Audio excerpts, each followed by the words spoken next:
hilang lagi. Instagram online terus, balas WA boro-boro, chat sekarang balasnya setahun lagi. Tak, aku tanya sama kamu ya, kamu pilih teman rasa pacar atau pacar rasa temen sih? Ih, galau banget sih. Tuh sana, dengerin Jaga Malam gini. Selain bisa curhat dan request lagu, Dapetin informasi menarik seputar buku, iptek, lifestyle, musisi, dan film. spesial Selasa dan Rabu, kamu bakal dapat informasi seputar kesehatan langsung dari pakarnya. 105,4 FM, Pro 2 Singaraja, teman terbaik kamu.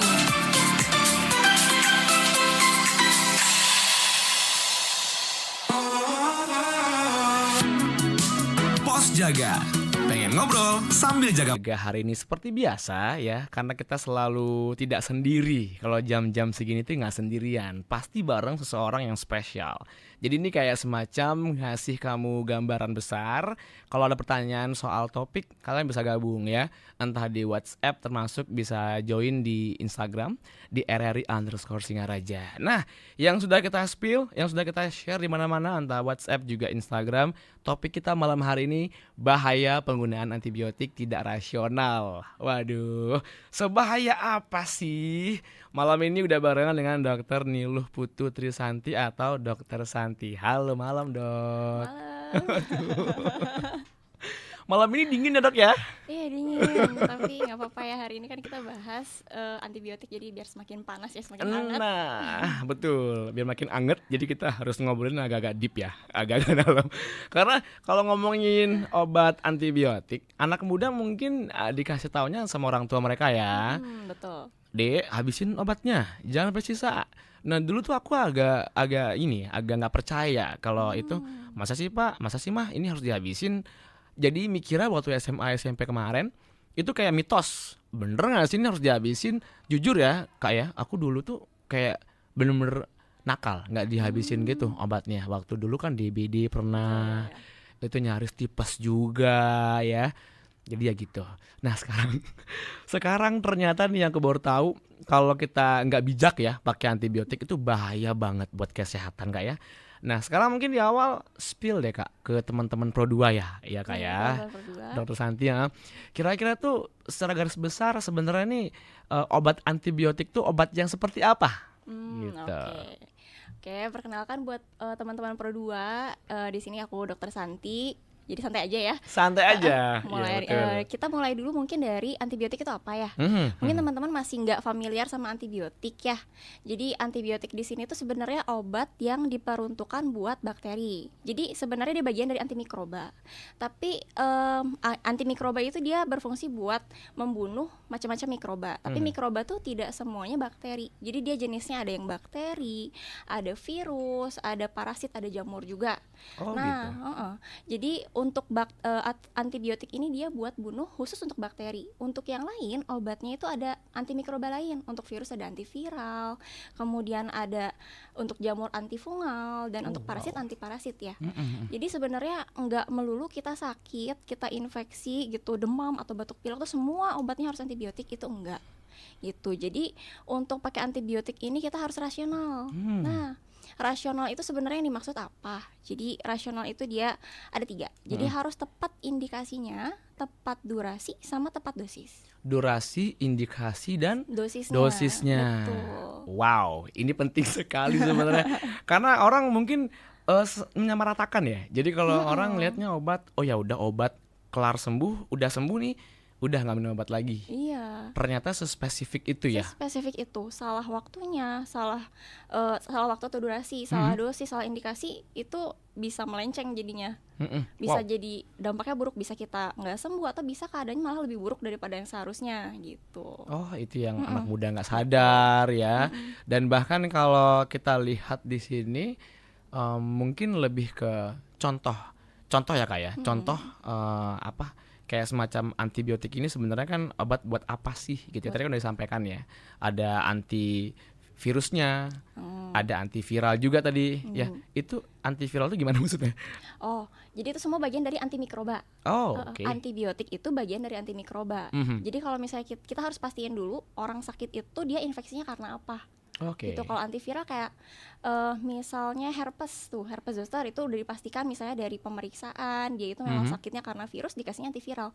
Jadi nggak dikasih antibiotik gitu. Oh gitu. Itu sesuai indikasinya. Hmm. Kalau antibiotik kan buat bakteri. Kita taunya indikasinya tepat dari mana? Dari pemeriksaan fisik. Biasanya kalau infeksi bakteri sama virus tuh agak lain. Oke. Jadi kalau virus biasanya kalau yang cuma demam, batuk pilek itu biasanya dalam 3-4 hari dia sembuh sendiri. Sebenarnya nggak perlu namanya antibiotik. Jadi cuma perlu obat-obat suportif. Obat suportif itu kayak apa? Misalnya kalau kita demam dikasih penurun panas, ada mual dikasih obat mual gitu. Jadi belum perlu. Jadi biasanya kalau yang bakteri tuh infeksinya jauh lebih lama.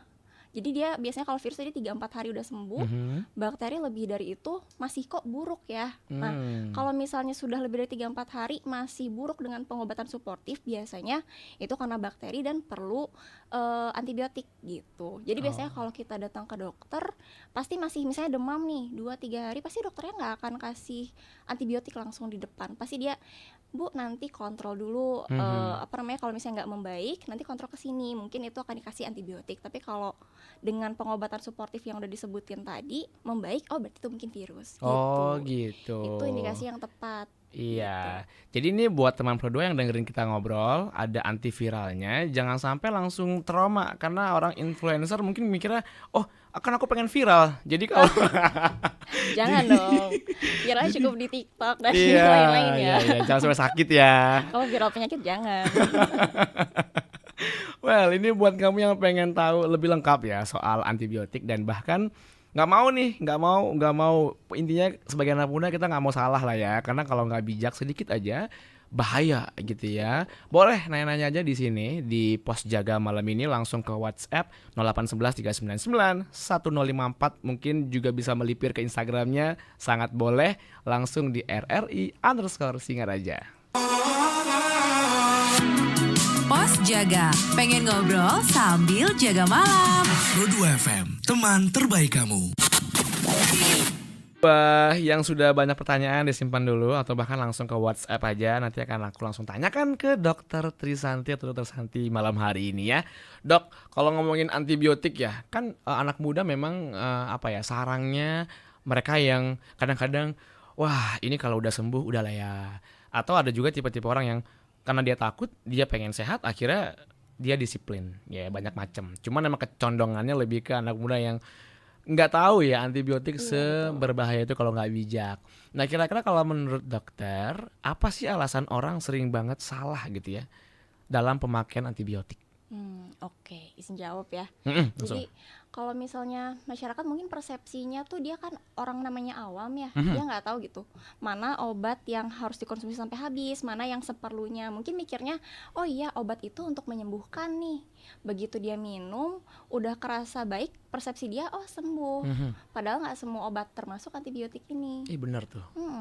Jadi yang menyebabkan bahaya penggunaan antibiotik yang tidak rasional itu adalah biasanya salah satunya tadi kan indikasi nih, salah indikasi, atau yang kedua itulah durasi. Biasanya sering di masyarakat itu Durasi ya. terjadinya sudah betul datang ke dokter, diberikan resep dan indikasinya sudah tepat, tapi dia nggak minum sesuai sama durasi yang seharusnya. Sudah minum misalnya 2-3 hari, misalnya dokternya resepkan kamu minum ini 5 hari ya, habiskan. Tapi ternyata sampai rumah hari ketiga, udah enakan nih, udah sembuh dong, udah sembuh, stop. Nah, Bener di situ lagi. kesalahannya. Bisa. Gitu. Oh oke. Karena ini ya mindsetnya mungkin ini untuk menyembuhkan, sembuh Padahal dikit. itu salah. Itu Betul. salah ya. Oke, jadi ini lebih ke karena ini radio anak muda, semoga anak muda dengerin nih ya, karena Semoga penting banget. Semoga dengerin dan bisa share juga ke keluarga, ke teman-temannya gitu. Jadi semakin luas yang tahu kan semakin kita bisa hindari bahaya pemakaian antibiotik yang gak rasional ini. nah itu dia. Biasanya sakit-sakit yang butuh antibiotik yang kayak gini tuh sakit apa tuh Kak? Apa semua penyakit butuh antibiotik atau gimana? Nah, nggak semua. Tadi yang udah dibilang infeksi yang karena bakteri itu. Batuk berarti ya. Seringnya batuk, Pilek. pilek, tapi nggak semua juga. tadi diulang lagi ya. Jadi yang infeksinya biasanya yang udah lebih dari 3 hari itu dicurigai bakteri penyebabnya. Biasanya itu kan dari pemeriksaan klinis ya. Tapi untuk pastinya kita biasanya pakai ada pemeriksaan penunjang. Salah satunya yang spesifik itu di kultur. Misalnya kultur darah atau cairan tubuh yang lain. Cuma untuk kultur ini dia biayanya lumayan. Kemudian juga perlu waktu yang lama, biasanya berhari-hari. Jadi biasanya nggak spesifik harus kultur baru diberikan, tapi dari penilaian dokternya aja, dari pemeriksaan fisik, kemudian dari tanya jawab sama pasiennya, kalau ini mengarah ke infeksi bakteri, dikasih gitu. Oh gitu. Mungkin bisa dibilang mereka setelah sembuh nggak konsul lagi, faktor ekonomi kali Kak ya? Bisa itu, tapi seringnya ya saya nemunya yang emang males aja gitu. Kayak, udah enakan, ngapain ya ke dokter. Satu, antri biasanya. Nah, itu 2, dia nguras tuh. waktu biasanya. Ya deh. Oke, ada yang di WhatsApp nih. Sebentar, aku belum baca, tapi langsung baca aja Kak ya untuk Kakak ya. Boleh. Ada Eca, hai Eca di Bakti Seraga, dibilang Dok, kalau misalnya ada yang langsung minum antibiotik tanpa resep dokter, termasuk nggak tuh salah dalam pengambilan langkahnya? Bener salah kan pasti kan? Salah. Karena ini Sudah benar-benar jelas tidak ya. bijak ya. Nggak bijak. Seperti tadi itu kan berarti tanpa melalui pemeriksaan nggak sesuai, belum tentu sesuai indikasinya. Nah, Gitu. Jadi di sini untuk antibiotik yang berwenang buat meresepkan itu sebenarnya tenaga medis, khususnya dokter. Gitu. Untuk tenaga medis yang lain sih setahu saya untuk perawat ataupun farmasis di apoteker itu bisa juga, tapi ruangnya terbatas. Jadi artinya kalau mereka ragu, misalnya penilaian mereka ragu gitu, ini boleh atau enggak, biasanya akan diarahkan ke dokter. nah. Gitu. Kasus yang sering terjadi adalah misalnya ya di keluarga itu memang sering ada batuk dan pilek. Obat yang kesisa dikasih Oh iya. saudara yang Ini lain. biar nggak mubazir gitu kayaknya itu dia. maksudnya ya. Terlalu kasihan gitu sama obat yang tersisa gitu. Iya, Kalau niatnya kayak baik gitu. gimana tuh tanggapannya Dok kalau gitu Dok? Niatnya baik ya, cuman lebih baik niatnya disimpan Nah. aja ya. Berarti kalau udah nggak diminum itu obat antibiotik kan kebuang dong ya? Berarti nggak bisa dipakai lagi? Nggak bisa, di situ salahnya. Harusnya ketika dokter meresepkan, dia jumlahnya pasti pas. Atau biasanya kurang, misalnya ini dikasih dulu 3 hari, nanti ketika kontrol lagi akan dikasih lagi. Jadi biasanya jumlahnya akan sesuai. Nggak mungkin dikasih bersisa gitu. Oke, apa yang terjadi kalau seandainya Dok ya diminum tuh ya kayak gitu nggak dihabisin? Apa yang terjadi? Oke. Nah, ini yang mau kita bahas, ini adalah topik utamanya, ini Wah. topik utama. Iya. Kalau misalnya tadi nggak tepat indikasi, nggak tepat durasi, nggak tepat dosis, itu yang terjadi adalah resistensi. Itu yang jadi masalah sekarang. Ini lumayan besar masalahnya, apalagi di negara-negara berkembang kayak kita di Indonesia. Itu bisa menyebabkan kematian. Wow. Gitu. Sadis Ini, ya. terakhir datanya sekitar 1,27 juta gitu. Tahun 2023 yang itu. terakhir ya. Oke. Baiklah. Ini teman Pro 2 kayaknya harus ditanggapin serius ya. Iya, betul. Karena kalau misalnya nggak habis atau disisakan gitu aja, jadi ke badan lebih kebal gitu ya, akan penyakit yang lain. Jadi dengan resep yang beda berarti Dok ya, Iya, kalau betul. dengan penyakit yang sama kayak gitu. Kalau boleh lunas ya, kalau boleh minta. Oh, iya. Moga nggak sakit, sehat-sehat terus, semoga. Betul. Di atas pengobatan tuh pencegahan selalu diutamakan. Jangan sampai sakit. Iya. Preventif dulu ya. Betul, olahraga, pola makan dijaga. Betul. Iya. Waduh, ini ada juga dari Sri Handayani. Halo Dok, salam kenal. Ini Dok, pernah nggak ketemu kasus pasien yang jadi bermasalah karena salah pakai antibiotik? Ceritain dong. Oke. Untuk aku sih pribadi belum ada yang sampai hasilnya jadi resisten. Cuman kalau misalnya teman-teman kemarin sempat lihat nggak di sosial media ya, sempat ada tuh ada seorang tenaga kesehatan tuh dia cerita bahwa dia ketemu seorang pasien. Jadi yang disebar di sosial media itu adalah satu kertas, tulisannya adalah resistennya terhadap antibiotik ini. Pokoknya sampai 2 ruas. Wow. Sampai kayak gitu kan bingung ya. Iya, pusing dokter aja kan? Pusing. Satu jenis aja udah bingung. Mungkin kalau misalnya kita resisten terhadap satu yang sebenarnya aku lurusin ya, yang resisten itu sebenarnya bukan kita tapi bakteri yang menginfeksi kita. Itu yang resisten terhadap antibiotiknya. Mungkin untuk bakteri A pilihan yang umum misalnya antibiotik A juga. Itu mungkin lebih umum, lebih terjangkau. Tapi dengan kita minum antibiotiknya ngaco ya, ini bisa resisten. Akibatnya apa? Jadi kita harus mikir, muter otak lagi nih, cari alternatifnya apa. Alternatifnya nih belum tentu dia lebih mudah didapatkan. Biasanya juga bisa juga lebih mahal. Itu kan jadi kita yang berpikir lagi ya. Iya betul. Rugi ke pasiennya, rugi ke orang-orang sekelilingnya juga. Wow. Gitu. Jadi kalau ini dok, kalau seandainya ya ada pasien yang alergi akan antibiotik, apa itu efeknya? Bukan? Oh, apa? Itu efek dari mereka nggak disiplin menggunakan antibiotik. Enggak ya? Kalau aku lurusin, kalau misalnya alergi itu sebenarnya memang bawaan dari tubuh. Jadi sebenarnya mau dokternya, kita sendiri sebenarnya nggak tahu kalau alergi itu memang sifatnya dari tubuh. Jadi biasanya orang kalau memang alergi, pertama kali dia minum antibiotiknya akan timbul reaksi. Itu bisa gatal, sesak atau bengkak. Cuma Kayak ada ruam-ruam gitu ya? Gitu. Itu pun tingkat keparahannya beda tiap-tiap orang. Ada yang cuman gatal-gatal atau bengkak aja, ada yang sampai sesak nafas dan perlu dibawa ke IGD. Nah, gitu. itu dia. Berarti kan bahkan ada yang dari pengalaman pribadi ya. Jadi ada yang sakit, terus mereka nggak tahu obat ini apakah alergi untuk dia sebelum dicobain. Gitu kayak. Ada sih sebenarnya, cuman kalau yang umumnya di masyarakat kan obat antibiotiknya minum ya. Kalau yang minum biasanya dia reaksinya nggak terlalu cepat gitu, nggak saat itu juga. Cuma biasanya kalau pada pemberian pertama, dokternya pasti akan ngomong, Bu, ini saya kasih antibiotik. Antibiotiknya ini kalau misalnya nanti ketika diminum ada reaksi-reaksi kayak tadi, gatal, sesak nafas, atau mungkin bengkak, segera dibawa ke IGD. Memang nggak bisa dihindari sih, nggak ada yang tahu. Iya betul. Cuman kalau di rumah sakit itu kan ada juga pemberian antibiotik yang nggak minum ya, yang disuntikin. Itu pencegahannya biasanya sama tenaga kesehatan, sama perawatnya akan dilakukan skin test. Jadi dikasih dosis yang kecil di daerah-daerah kulit, dilihat reaksinya. Kalau misalnya ada gatal-gatal ruam di sekitar kulit, maka akan dihentikan atau dicari alternatif yang lain gitu. Oke, berarti mitos ya. Mitos kalau alergi itu karena tidak disiplin menggunakan antibiotik. Mitos. Karena ada yang nanya di sini tadi ya. Sempat aku baca.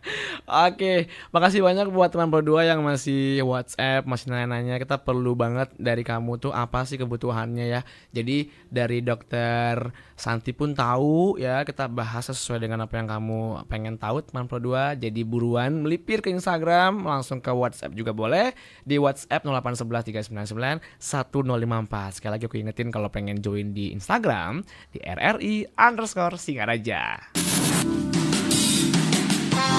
Sekarang kamu lagi dengerin Pos Jaga. Pengen ngobrol sambil jaga malam. Teman terbaik kamu. Pro 2 FM.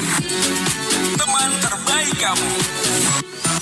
Olahraga, makan yang teratur, itu kalau sifatnya pencegahan, preventif. Tapi kalau memang sudah sakit, sudah jelas-jelas ada ini Tumbang kayaknya lah ya. tumbang gitu, demam atau bakteri, serahkan aja ke pakarnya. Nggak usah mumet-mumet buat mikir ini gimana ya. Itu kalau misalnya sudah sakit, namanya sudah sakit mah kita berobatnya ke dokter gitu ya. Nggak bisa kita pakai ini kayaknya dengan minum ini, minum itu, dengan lari sembuh. Enggak, yang ada malah makin tumbang ya. Betul, kayak berasa dokternya dia ya. Jangan ya. Jangan. Tapi ini ada juga yang kalau pengalamanku kayak ada juga yang bilang gini kalau jangan minum obat nanti ketergantungan. Nah itu gimana? Itu persepsinya salah sih. Salah juga. Karena kan sebenarnya obat adalah untuk menyembuhkan ya. Betul. Oke. Memang sih ada beberapa obat yang bisa ketergantungan, tapi tetap itu prinsipnya sama. Kalau misalnya sesuai anjuran, sesuai dengan pemantauan dari dokter, harusnya nggak akan bisa sampai nyebabin ketergantungan itu sih.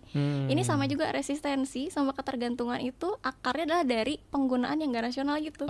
Oke. Makanya sembarangan, suka-suka kita, nggak sesuai sama indikasi gitu. Kalau udah sesuai indikasi, terus juga disiplin, itu nggak akan ketergantungan ya? Nggak akan.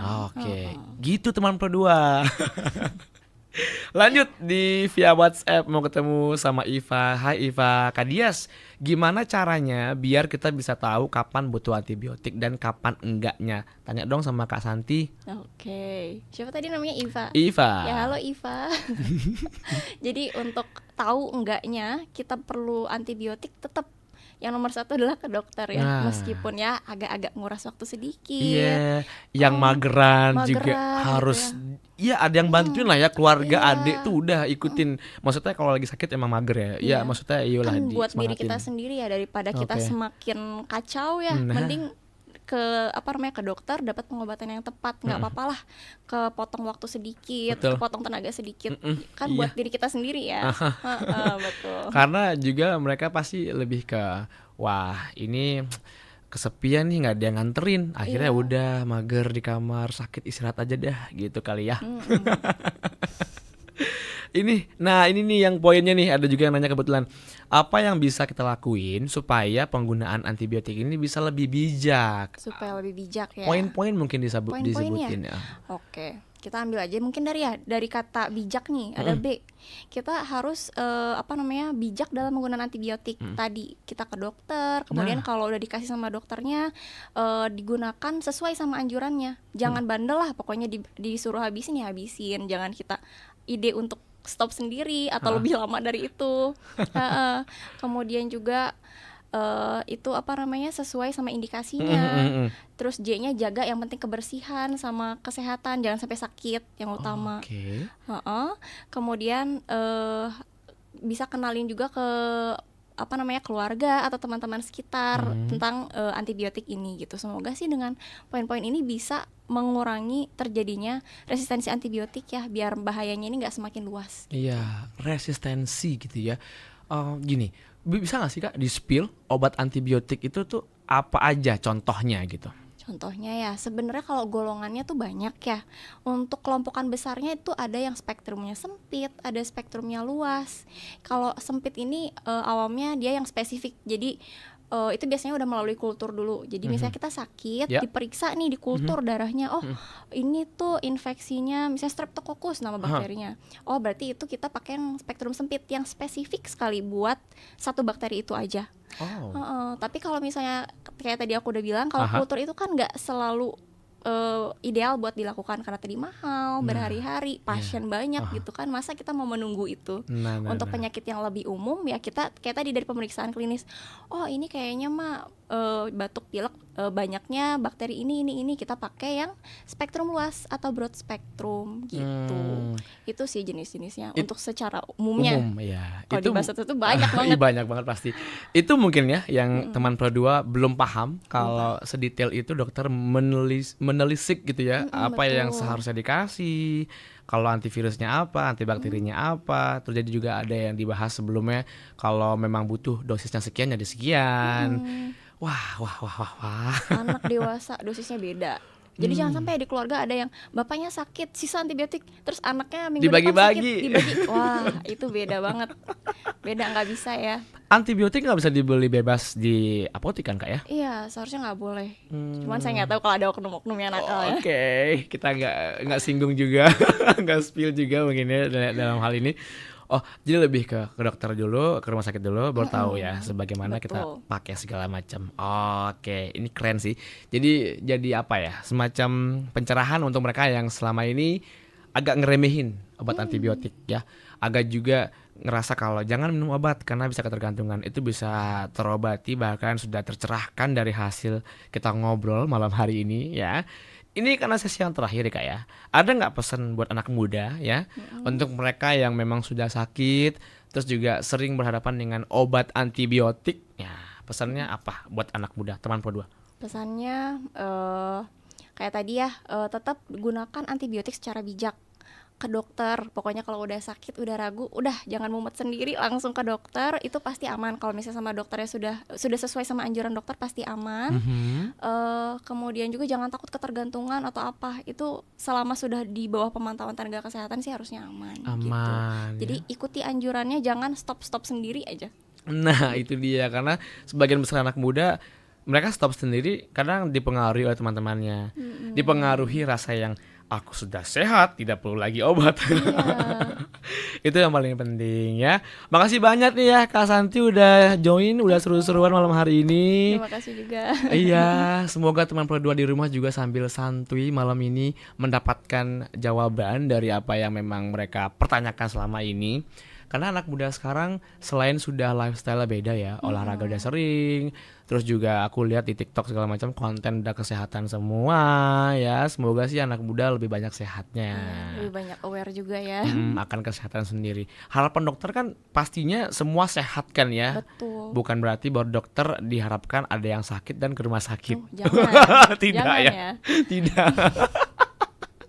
Teman berdua kita ngobrol-ngobrol lagi mungkin lain kesempatan Kak ya, yang lebih seru mungkin ke podcast kalau Kak Santi mau. Kita akan request nantinya. Karena ini ya sebuah fakta dari Kak Santi kalau radio yang dikunjungi pertama kali radio ini ya. Ini pertama Dan kali. sekarang for the first time Iya, for the ngobrol. first time banget. Semoga gak trauma ya Kak Santi ya malam ini. Seru banget. Ya teman berdua yang udah di WhatsApp join segala macam udah aku bacain semua, semoga terjawab. Nanti kita boleh lagi ngobrol dengan topik yang beda ya, pastinya dengan narasumber yang beda dan narasumbernya mumpuni untuk membahas topik kita nanti. Oke, berdua teman terbaik kamu karena kita Indonesia.